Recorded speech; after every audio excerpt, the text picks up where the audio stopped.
Hi friends, टीके study classes के YouTube channel से मैं तेजकांत शर्मा मेरे प्यारे सभी मित्रों का बहुत बहुत स्वागत करता हूं। देखिए फ्रेंड्स, आज हम इंडियन ज्योग्राफी में हम बात करेंगे जो भारत की जो प्रमुख जो भौतिक प्रदेश हैं उन भौतिक प्रदेशों की हम बात कर रहे थे। इससे पहले वाला जो वीडियो था उसमें हमने 6 से 7 वीडियो अपलोड किए हैं और वो हमने बात की है जो हिमालय पर्वतमाला यानी कि उत्तर भारत की जो पर्वतीय प्रदेशों के बारे में हमने बहुत ही डिटेल से हमने पढ़ा है। ठीक है, तो उसके बारे में मैंने काफ़ी चर्चा में उसको लिया है और काफ़ी बेहतरीन तरीके से आपको स्टडी करवाई है। इसमें हमने बात की हिमालय पर्वतमाला के विभिन्न जो पार्ट है, 4 पार्ट है, ट्रांस हिमालय, महान हिमालय, मध्य हिमालय, ठीक है, और लास्ट शिवालिक हिमालय की बात हमने बात की है। जो हिमालय का जो प्रादेशिक विभाजन सिडनी बुराड़ के द्वारा जो हिमालय का प्रादेशिक विभाजन किया उसके बारे में बहुत ही बेहतरीन तरीके से हमने बता दिया। और हिम नदों के आधार पर भी हिमालय को 4 भागों में डिवाइड किया, उनके बारे में बता दिया गया है। और सारी की सारी उसमें जो दर्रे हैं यानी कि जो माउंटेन पास है और जो ग्लेशियर है, ठीक है, और इसके अलावा हमने और भी चीज़ें हमने मैं बात की है। ठीक है, तो आज हम बात करेंगे जो सेकंड पार्ट रहेगा। ठीक है, पहला पार्ट उत्तर का पर्वतीय प्रदेशों के बारे में बात की थी। आज हमारा टॉपिक रहेगा यानी कि उत्तर भारत का विशाल मैदान, और इसके बारे में बहुत ही डिटेल से हम पढ़ेंगे।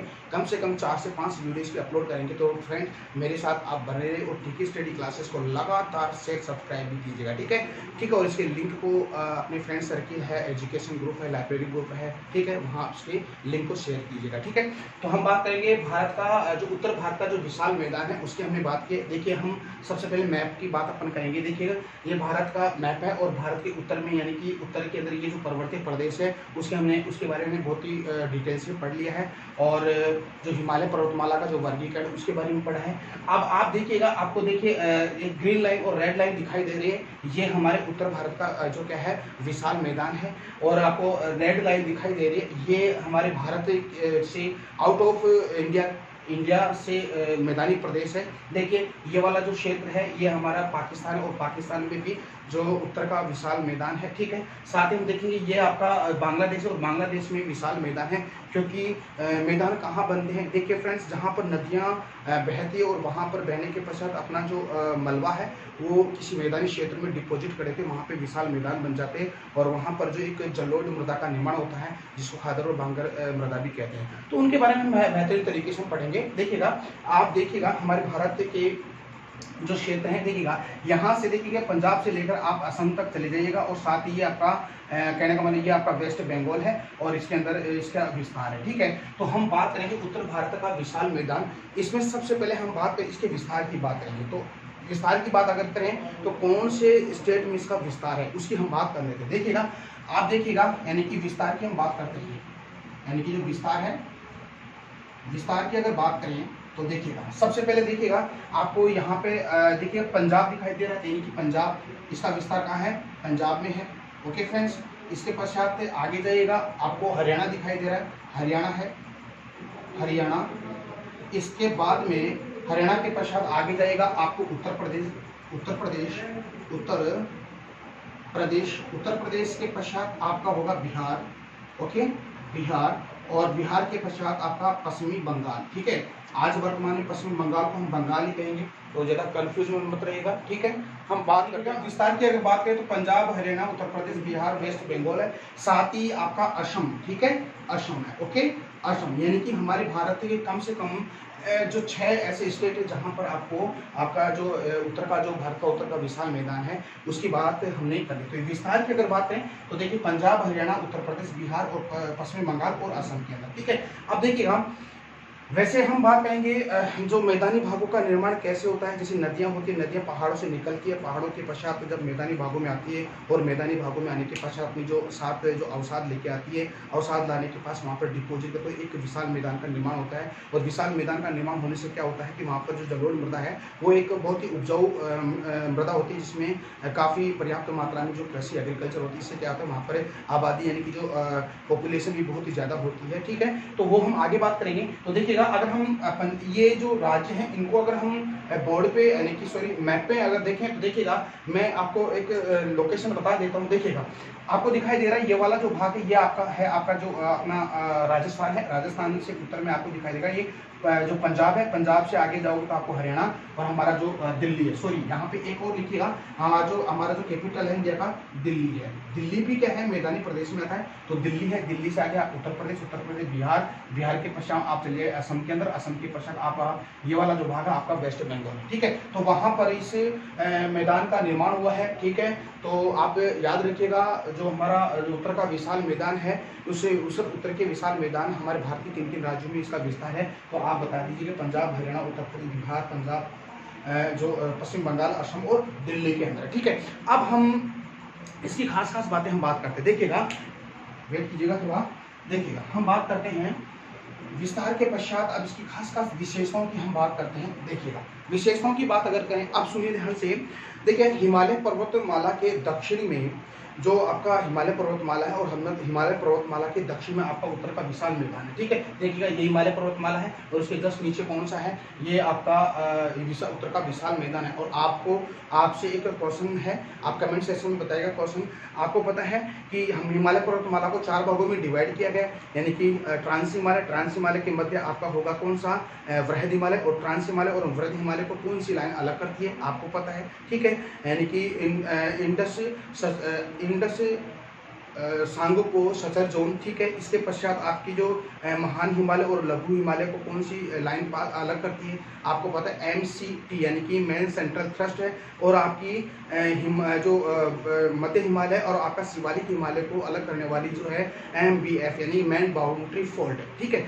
आपसे क्वेश्चन आप कमेंट सेक्शन बताओगे कि आपका जो शिवालिक हिमालय और शिवालिक हिमालय को उत्तर के विशाल मैदान को कौन सी लाइन अलग करती है, तो प्लीज आप कमेंट सेक्शन में आप इसका आंसर दोगे, ठीक है, ठीक है। तो हम बात करते हैं आगे। तो आपको पता है हिमालय पर्वतमाला के दक्षिण में आपका उत्तर का विशाल मैदान है, ठीक है। बात करते हैं आगे की। देखिए तो देखिए हिमालय के दक्षिण के अंदर आपका जो उत्तर का विशाल मैदान है, जहां पर सिंधु, गंगा और ब्रह्मपुत्र जैसी जो नदियां होती है, ये नदियां क्या करती है, यानी कि अपने निक्षेपण के द्वारा निर्मित एक विशाल मैदान का जो निर्माण करती है उसको हम क्या कहते हैं, उत्तर का विशाल मैदान कहते हैं, ठीक है। देखिएगा नदियां हैं, पहाड़ों से बहती है और मैदानी क्षेत्र में आती है और निक्षेप के माध्यम से यानी कि जो अपने साथ जो अवसाद है बोझ लेके आती है और उसको डिपॉजिट कर देती है, उससे से निर्मित जो मैदान होता है उसको हम क्या कहते हैं, उत्तर का विशाल मैदान। देखिए फ्रेंड्स कुछ टर्मिनोलॉजी है उसको आप याद रखिएगा। देखिएगा एक तो होता है अपर्दन, ठीक है, अपर्दन, ठीक है। एक होता है अपक्ष, अपक्ष, ठीक है। और एक होता है आपका निक्षेपण, ठीक है फ्रेंड्स। तो इनको 3 को आप याद रखिए। इसका अगर मैं इसका शाब्दिक अर्थ बताऊं तो अपर्दन का होता है टूटना, ठीक है, टूटना होता है, यानी कि जब चट्टानें भौतिक और रासायनिक क्रिया के द्वारा टूट जाती है, ठीक है, टूटने के पश्चात क्या होता है, इनका अपर्दन होता है, ठीक है। अपर्दन होता है, अपर्दन का मतलब होता है एक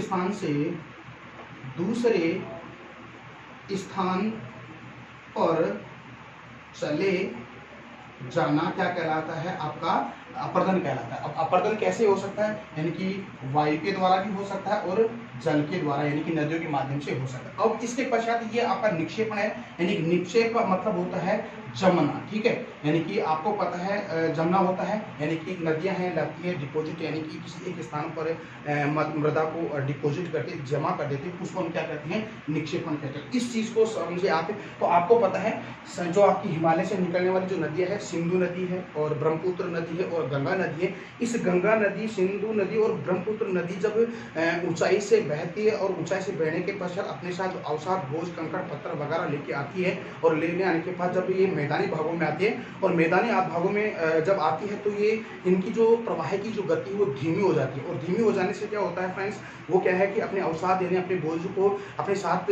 लेने की क्षमता उसमें कम हो जाती है। तो अपने उस मैदानी क्षेत्र में जहाँ पर प्रवाह क्षेत्र नदियों का धीमा हो गया वहाँ पर ये डिपोजिट छोड़ देती है, तो जो जम जाती है यानी कि जो मृदा या कंकड़ पत्थर जो जम जाते हैं, तो उस निक्षेपण की क्रिया के माध्यम से आपके उत्तर के विशाल मैदान का निर्माण हुआ। तो फ्रेंड्स ये बातें आपको समझ में आई है, ठीक है फ्रेंड्स। अगर आपको फिर भी समझ में नहीं आ रहा है तो प्लीज आप कमेंट कीजिएगा और कमेंट सेक्शन में मेरे को बताइएगा आपको ये बातें समझ में। फिर भी अगर नहीं समझ आए तो मैं आपको वीडियो के माध्यम से आपकी जो समस्या का समाधान मैं ज़रूर करूँगा, ठीक है। लेकिन मेरा भी एक काम कीजिए प्लीज़, आप ये जो चैनल अपना टीके स्टडी क्लासेस चैनल उसको अपने फ्रेंड सर्कल में शेयर कीजिए, लाइक कीजिए और सब्सक्राइब भी कीजिएगा, ठीक है। और जो बेल आइकन आता है उस बेल आइकन के जो बटन होता है उसको प्रेस कीजिए ताकि जो मैं यहाँ से कोई नया वीडियो अपलोड करूँ उसका नोटिफिकेशन आपके पास तुरंत आ जाए। तो आगे हम बात करते हैं, देखिएगा आगे की बात करके आपको ये समझ में आ गया, यानी कि नदियों के द्वारा जो अवसाद लाकर जो मैदानी क्षेत्रों में जो नदियाँ उसको डिपोजिट यानी कि निक्षेपण की क्रिया के माध्यम से आपका उत्तर का विशाल मैदान का निर्माण हुआ है। अब हम इस उत्तर के विशाल मैदान की अगर बात करें तो फ्रेंड्स उत्तर का विशाल मैदान का अगर क्षेत्रफल देखें तो फ्रेंड्स 7 लाख वर्ग किलोमीटर में ये फैला है। यानी कि आप देख लीजिएगा, यानी ये विशाल मैदान है। क्षेत्रफल देखिए किसका देखेंगे, आपके उत्तर के विशाल मैदान का क्षेत्र है तो ये क्या है 7 लाख, ठीक है, 7 लाख वर्ग किलोमीटर, ठीक है। इसको आप यानी कि किलोमीटर मतलब किया, यानी कि किलोमीटर का आप अगर इसको लिखोगे तो फ्रेंड्स ये गलत हो जाएगा।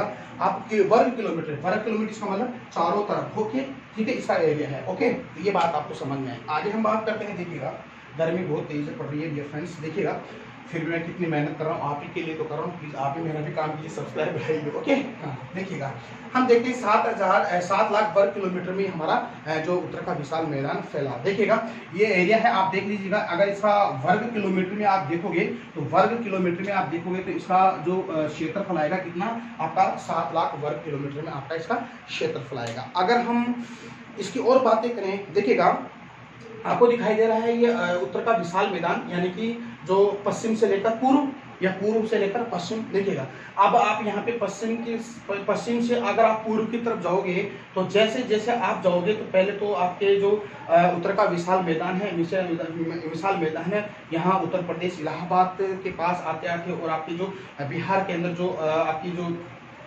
कौन सी पहाड़ियाँ जो राजमहल की जो पहाड़ियाँ उस वहाँ पर आता है। इस मैदान का जो एरिया है यानी कि इसका जो क्षेत्रफल है बढ़ जाता है, यानी इसकी चौड़ाई बढ़ जाती है। फिर जैसे जैसे आप पूर्व की तरफ जाते हो तो आपकी असम के बाद में इसकी जो क्षेत्रफल इसका जो चौड़ाई है वो घट जाती है। तो आप जैसे जाओगे यानी कि उत्तर से पश्चिम से पूर्व की तरफ जाओगे तो उत्तर के विशाल मैदान की जो चौड़ाई है वो घट जाती है, लेकिन मध्य के अंदर यानी कि मिड में जो इलाहाबाद है उसको आज वर्तमान में प्रयागराज कहते हैं, प्रयागराज के पास में आकर इसकी चौड़ाई बढ़ जाती है। और आप जैसे और आगे जाते हो यानी असम की तरफ जाते हो तो इसकी चौड़ाई वापस से घट जाती है। तो हम इसकी बात अगर करें, देखिएगा यानी कि जो इसका क्षेत्रफल 7 लाख वर्ग किलोमीटर में फैला है, ठीक है, ये तो बात आपको समझ में आ गया। आप देखिएगा इस मैदान की पूर्व से पश्चिम तक इसकी लंबाई की अगर बात करें, देखिए यहाँ से लेकर यहाँ तक इसकी लंबाई अगर देखें तो आपको पता है 3200 किलोमीटर में ये फैला है। यानी कि इसकी लंबाई की अगर बात करें, आपकी जो हिमालय जो उत्तर का विशाल मैदान है तो इसकी लंबाई की बात अगर करें तो देखिएगा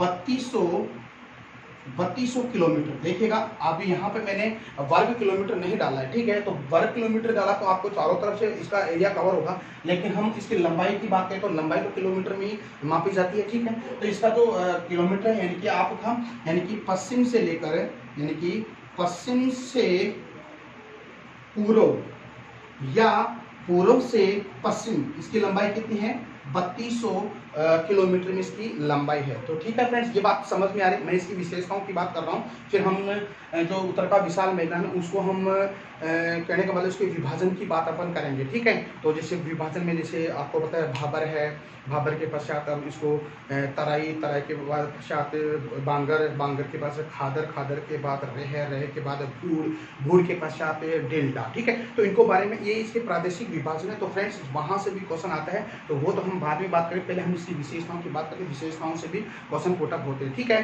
तो देखते हैं आगे की बात करते हैं। देखिएगा हमने बात कर ली है इस मैदान की जो पूर्व से पश्चिम या पश्चिम से पूर्व की लंबाई इसकी 3200 किलोमीटर में ये फैला है। और अगर इसकी चौड़ाई की अगर बात करें तो चौड़ाई लगभग 90 से 100 किलोमीटर है। यानी कि इसकी चौड़ाई की बात करें तो देखिए फ्रेंड्स, चौड़ाई की बात करें तो 90 से 100 किलोमीटर इसकी क्या है, 100 किलोमीटर इसकी चौड़ाई है। कितनी है इसकी 100 किलोमीटर। देखिएगा अगर हम ये तो लंबाई की अगर बात करें, यानी कि पश्चिम से पूर्व और पूर्व से पश्चिम की बात, इसकी जो लंबाई कितनी है 3200 किलोमीटर होगी। अगर इसकी चौड़ाई की बात अगर करें, औसतन चौड़ाई की अगर बात करें तो औसतन चौड़ाई 90 किलोमीटर से लेकर 100 किलोमीटर के मध्य इसकी क्या है, इसकी चौड़ाई है। ठीक है फ्रेंड, ये बात आपको समझ में आ रही। अब देखते हैं आगे की बात अगर करें, यह मैदान पूर्व से पश्चिम की ओर जाने पर क्या होता है, ये चौड़ा होता है, यानी कि पूर्व से पश्चिम जाइए, आप देखिएगा, आप या चाहे आप पश्चिम से आप पूर्व की तरफ चले जाइएगा और पूर्व से पश्चिम की तरफ ले चले जाएगा, तो पश्चिम पूर्व में क्या है, इसकी जो चौड़ाई है वो कम है और पश्चिम तक आते आते इसकी चौड़ाई बढ़ जाती है। देखिएगा यहाँ तक बढ़, आप देखिए पाकिस्तान में इसकी चौड़ाई बढ़ जाती है। ठीक है, तो आप ऐसे याद रखेगा, यानी कि पश्चिम से पूर्व की तरफ जाते हो तो इससे उत्तर के विशाल मैदान की चौड़ाई क्या बढ़ जाती है, और जैसे पूर्व में जाते हो तो इसकी चौड़ाई कम हो जाती है। ठीक है, वो हम आगे बात करेंगे। और पूर्व से आप पश्चिम तक आओगे तो इसकी चौड़ाई क्या हो जाती है, बढ़ जाती है। पश्चिम से पूर्व जाओ तो इसकी चौड़ाई घटती है, और पूर्व से पश्चिम आओ तो इसकी चौड़ाई बढ़ जाती है। तो इसको भी आप याद रखिएगा। जैसे आपको पता है हिमालय पर्वतमाला है, मैंने आपको बताया था हिमालय पर्वतमाला की जो पूर्व से पश्चिम तक लंबाई कितनी है, यानी कि 2500 किलोमीटर में इसकी लंबाई है। और इसका आप जैसे पश्चिम से पूर्व की तरफ जाते हो तो इसकी जो लंबाई यानी कि उसकी जो चौड़ाई है, चौड़ाई तो बढ़ती जाती है, और उसका जो उसकी ऊंचाई तो बढ़ती जाती है और चौड़ाई क्या घटती जाती है। ऐसे इसको भी याद रखिएगा। ठीक है, तो देखिएगा 90 से 100 किलोमीटर इसकी क्या है, चौड़ाई है। अगर और इसके बारे में अगर देखें तो यह है जो राजमहल की जो पहाड़ियां हैं, मोस्टली राजमहल की पहाड़ियां आपकी जो बिहार है, बिहार देखिएगा, ये बिहार है, बिहार में राजमहल की पहाड़ियां हैं। राजमहल की पहाड़ियों के पास इस मैदान की चौड़ाई यानी कि 160 किलोमीटर हो जाती है। यानी कि जो राजमहल की पहाड़ियां हैं, यानी कि देखिएगा राजमहल की पहाड़ियों के पास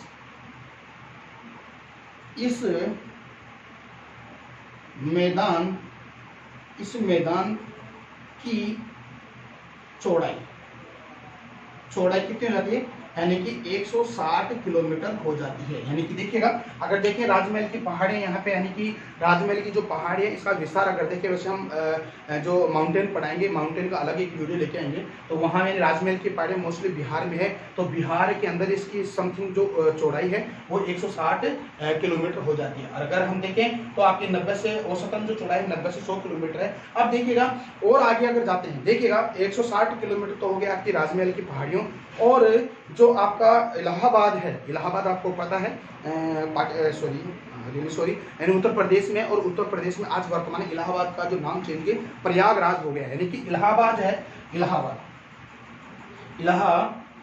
ठीक है, इलाहाबाद, इसको हम प्रयागराज भी कहते हैं, प्रयागराज। ठीक है, वैसे मोस्टली है कहाँ, यूपी में है। और जो इलाहाबाद या प्रयागराज के पास में जो आपका उत्तर का जो विशाल मैदान है, इसकी ऊंचाई यानी कि इसकी जो ऊंचाई है, यानी कि इसकी जो ऊंचाई है वो ज़्यादा हो जाती है, कम से कम 300 किलोमीटर इसकी ऊंचाई हो जाती है। तो 300 किलोमीटर इसकी ऊंचाई हो जाती है यहाँ पर, यानी कि इलाहाबाद और प्रयागराज के पास में। तो ये भी आप याद रखिएगा, हिमालय पर्वत उत्तर का विशाल मैदान की जो ऊंचाई है सर्वाधिक कहाँ पे है, तो आप बताओगे इलाहाबाद प्रयागराज उत्तर प्रदेश के अंदर कितनी है, औसतन ऊंचाई कितनी होगी, 300 किलोमीटर होगी। ठीक है, ऊंचाई होगी। ठीक है, तो इसके साथ ही अगर देखें चौड़ाई, रेल से चौड़ाई होगी 300 किलोमीटर, और राजमहल की पहाड़ी के पास ये चौड़ाई कितनी, 160 किलोमीटर। ठीक है, अगर चौड़ाई की बात है, औसतन चौड़ाई की बात है, तो 90 से लेकर 100 किलोमीटर इसकी औसत चौड़ाई है। अब फिर आगे आप जाइएगा, अगर आप असम के पास जाते हो, और असम के पास जाते जाते फ्रेंड्स इसकी जो कहने का मतलब इसकी जो चौड़ाई है वो घट जाती है, वो हम आगे बात करते हैं। ठीक है, तो ये बात आपको समझ में आ रही है। ठीक है, और अगर हम इसकी विशेषताओं की बात अगर करें तो देखिएगा, इसका विस्तार मैंने बता दिया कि कहाँ कहाँ पर इसका विस्तार है। देखिए, पंजाब है, हरियाणा है, दिल्ली है, उत्तर प्रदेश, बिहार है, West Bengal and then last में आपका असम है। तो इन 5-6 राज्यों में इसका विस्तार है। ठीक है, और अगर देखें तो इस मैदानी भाग में नदियों द्वारा जो तलछट के निरंतर निक्षेपण से जलोढ़ जो बहुत मोटी परत जम जाती है, यानी कि यहाँ पर लगातार नदियाँ क्या करती है, जैसे गंगा नदी है और गंगा नदी की जितनी भी सहायक नदियाँ हैं, ये क्या करती है, यहाँ पर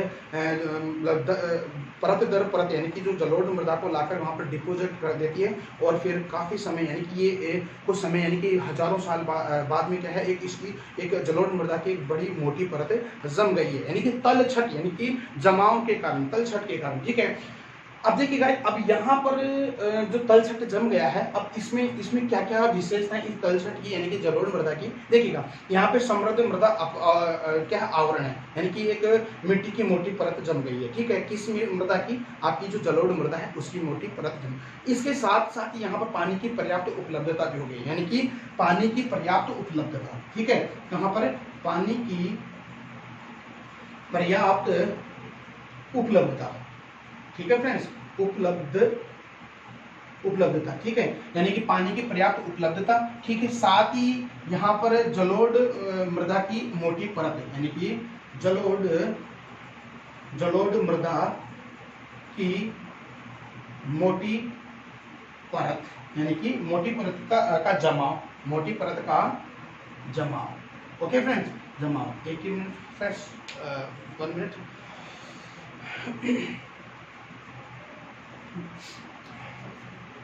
ओके, देखिएगा क्या क्या विशेषता हो गई, यानी कि पानी की पर्याप्त उपलब्धता है, ठीक है। लगातार नदियां बह रही है, 12मासी नदियां बह रही है, यानी कि हर 12 महीने तक लगातार यहाँ पे जो गंगा नदी एक 12मासी नदी है, ये क्या करती है कि मृदा डिपोजिट करती है, यानी कि जलोढ़ मृदा का क्या है, एक मोटी परत जम जाती है।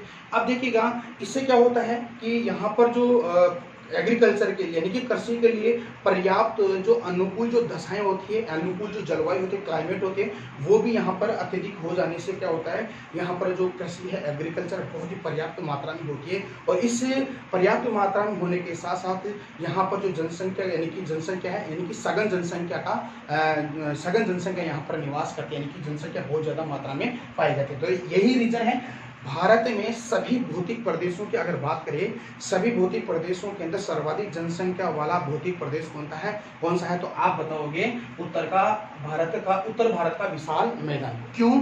क्योंकि यहाँ पर जलोढ़ मृदा का जमा है, और जलोढ़ मृदा हमारे भारत की सबसे उपजाऊ मृदा है, जिसमें जो एग्रीकल्चर है बहुत ही पर्याप्त मात्रा में होती है, और यहाँ पर जो भी जो फसल का जो प्रोडक्शन है बहुत ही ज़्यादा होता है, और प्रोडक्शन ज़्यादा होने से क्या होता है, यहाँ पर सघन जनसंख्या निवास करती है। तो अगर देखें तो भारत में सर्वाधिक जनसंख्या वाला राज्य कौन सा है, आप उत्तर प्रदेश बताओगे, और सबसे कम जनसंख्या वाला कौन सा, आप सिक्किम बताओगे, ठीक है फ्रेंड्स। तो ये आपको ध्यान रखना है, ठीक है। तो ये तो इसकी खास बात होगी, ठीक है फ्रेंड्स। अब इसका आप 5 सेकंड के लिए आप इसका स्क्रीनशॉट लीजिएगा, ठीक है।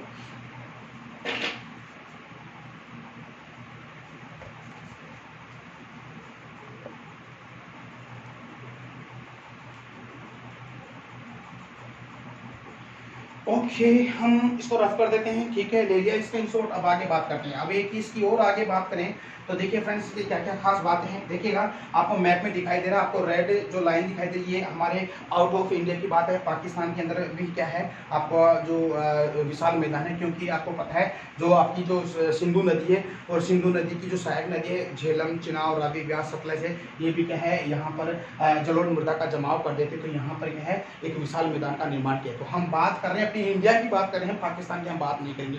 वैसे देखें तो आपको पता है कि जो गंगा नदी है, गंगा नदी वेस्ट बंगाल के पश्चात पाकिस्तान बांग्लादेश में चली जाती है, और वहां पर भी एक समतल मैदान का निर्माण करती है, ठीक है। तो ये भी हम बात नहीं करेंगे फ्रेंड्स, तो ठीक है, हम इंडिया की बात करें। आगे हम बात करते हैं इस उत्तर भारत के विशाल मैदान की हम बात करें। देखिएगा इस समतल भूभाग के मध्य आपको पता है कि जो आपकी जो सिंधु नदी है, ठीक है, सिंधु नदी तंत्र, ठीक है, आप इसको ऐसे समझ, सिंधु नदी तंत्र, एक है गंगा नदी तंत्र, ठीक है, ये गंगा नदी तंत्र, ये 2 नदियां हैं। अब इससे सिंधु नदी की जो सहायक नदी है, अब देखिएगा हम बात करते हैं झेलम, चिनाब, रावी और व्यास, सतलज, ठीक है।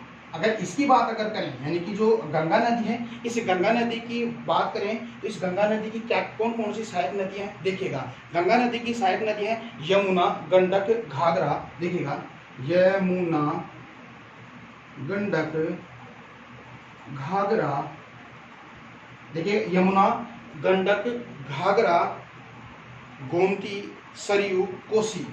गोमती, देखिएगा गोमती, सरयू, कोसी, ठीक है। गोमती, सरयू, कोसी, अगर हम महानंदा और सोन नदी यानी कि अगर बात करें महानंदा और सोन नदी, ठीक है, तो ये इनकी सहायक नदी है। यानी कि आप गंगा नदी की तंत्र की बात करें, इनकी सहायक नदी है झेलम, चिनाब, रावी, व्यास और सतलज।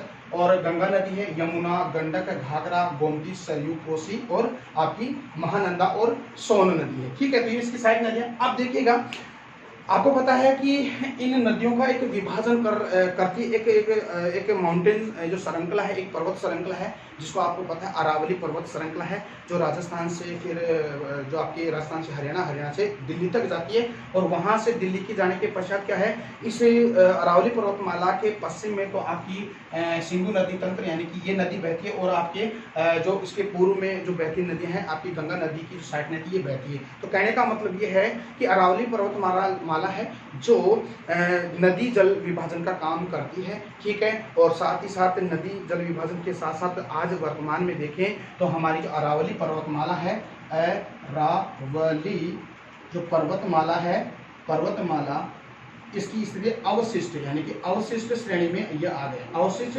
श्रेणी में आ गया। क्यों अवशिष्ट श्रेणी का मतलब ये हो गया कि रासायनिक और भौतिक अभिक्रिया के माध्यम से यानी कि इस जो अरावली पर्वतमाला है इसकी जो ऊंचाई, इसकी चौड़ाई है धीरे धीरे क्या है घटती जा रही है। यानी कि जमाव, निक्षेपण, अपरदन के माध्यम से इसकी जो ऊंचाई है, चौड़ाई है वो धीरे धीरे घटती जा रही है। तो आज वर्तमान में देखें तो अरावली पर्वतमाला एक अवशिष्ट श्रेणी में आ गई है। तो एक विश्व की सबसे प्राचीन पर्वत श्रृंखला है, ठीक है। इसके बाद में देखें तो एक अपडेशन पर्वतमाला है।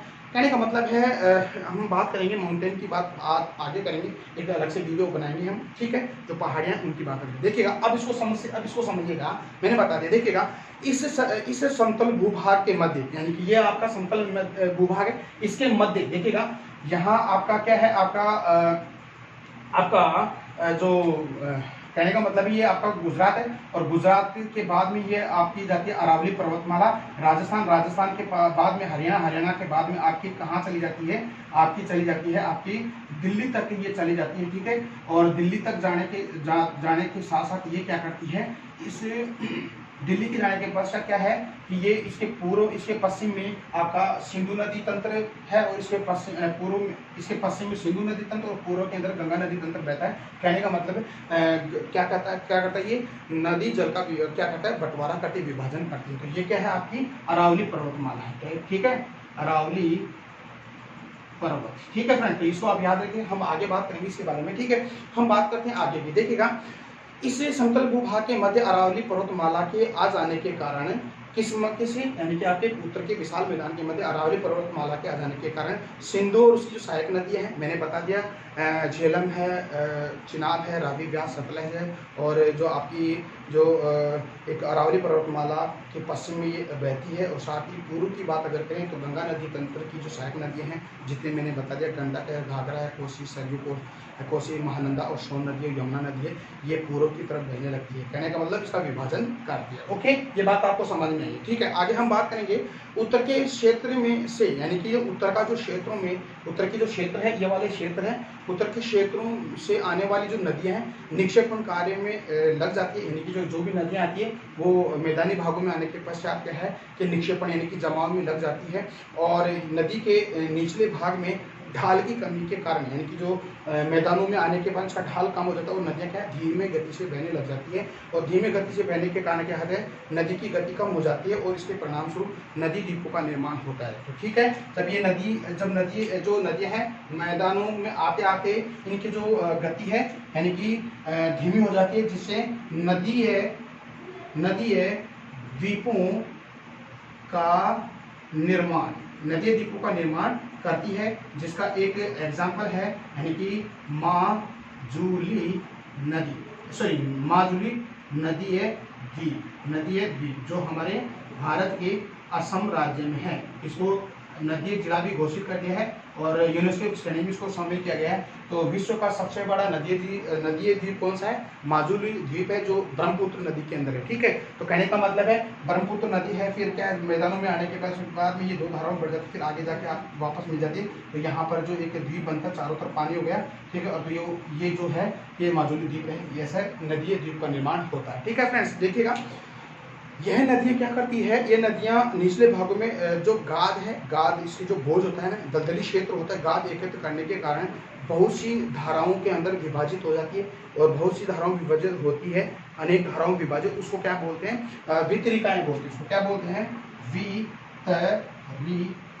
ठीक है, तो ये वितरिकाएं होती है। तो ये वितरिकाएं क्या होती है, नदी जब नीचे आती है, गाद का निर्माण करती है और अनेक धाराओं में विभाजित हो जाती है, तो उसमें क्या होता है, वितरिकाओं का निर्माण होता है। ठीक है, तो फ्रेंड्स ये आपको वीडियो कैसा लगा। ठीक है, आगे हम बात करते हैं, हम जो हमारा कहने का मतलब है, जो आपका जो उत्तर का विशाल मैदान है, उत्तर के विशाल मैदान को इसका विभाजन किया गया और विभाजन कैसे किया, जैसे आपको पता है कि हिमालय पर्वतमाला का उसके स्वभाव, प्रकृति और उसके नेचर के आधार पर, उसकी क्लाइमेट के आधार पर उसको 4 भागों में डिवाइड किया है, यानी कि ट्रांस हिमालय, महान हिमालय, मध्य हिमालय और शिवालिक हिमालय। ठीक है, ऐसे ही हम बात करेंगे हमारे उत्तर के विशाल मैदान है, उस उत्तर के विशाल मैदान को उसकी भौगोलिक आकृति के आधार पर इसको 8 भागों में डिवाइड किया गया। कहीं कहीं विद्वान, कहीं कहीं बुक में इसको 6 भागों में डिवाइड किया गया है। ठीक है, तो हम अपने अकॉर्डिंग बता रहे हैं, 8 भागों में डिवाइड किया गया। देखिएगा 8 भाग कौन कौन से, उसको आप समझिए। देखिएगा फर्स्ट नंबर है भाबर, भाबर है, भाबर के पश्चात दूसरा आता है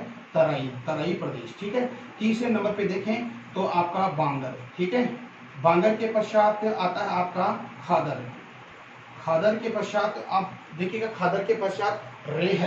ठीक है, रेह, रेह के पश्चात आपका पता है कौन क्या आता है, यानी कि भूड़, भूड़, और 7वें नंबर पे डेल्टा और 8वें नंबर पे शंकु। ठीक है, तो फ्रेंड्स ये इसकी क्या है, इसकी भौतिक, इसकी जो भौतिक आकृति के आधार पर, भौतिक आकृति के आधार पर जो उत्तर का विशाल मैदान है उसको 8 भागों में डिवाइड किया। तो ये डियर फ्रेंड्स, ये आपका क्रम याद रखना है, यानी कि फर्स्ट नंबर पे भाबर, तराई, बांगर, खादर, रेह, भूड़, डेल्टा और शंकु। ठीक है, इसके बारे में हम अगला वीडियो अपलोड करेंगे। तो डियर फ्रेंड्स, आपको हमारा वीडियो कैसा लगा, उम्मीद करता हूँ कि आपको अच्छा ही लगा होगा। प्लीज़ आप कमेंट कीजिएगा, लगातार शेयर कीजिएगा, सब्सक्राइब भी कीजिएगा और अपनी प्रतिक्रिया ज़रूर दीजिएगा। हम फिर मिलते हैं एक नए वीडियो के साथ, एक नई उमंग और नए जोश के साथ। तब तक मेरे को इजाज़त दीजिएगा। जय हिंद, जय भारत, नमस्कार, बाय बाय। ओके।